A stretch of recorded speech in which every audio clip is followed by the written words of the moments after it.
Alright, so if you've tried it, you possibly, if you follow the principles we've been working on, you may have gotten it.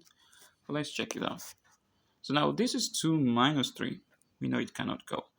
So basically we have to borrow from this 3.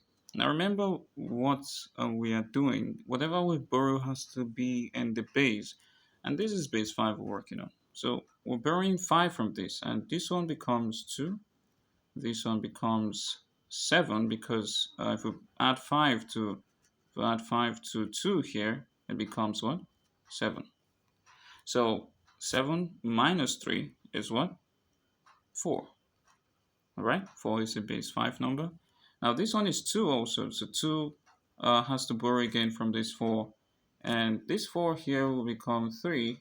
And we add 5, remember is the base, to this 2. And this one becomes what? 7 also.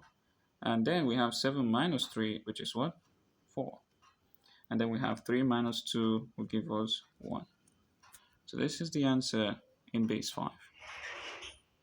So if you understand this point, it makes it easier for you to solve any value of subtraction in any number base. And what I want you to try later is, let me see if you can try this one later. If you can, this will be in base 8. 6, 5, 4 base 8 minus 4, 7, 2 base 8. So try that out and leave your answer in the comments.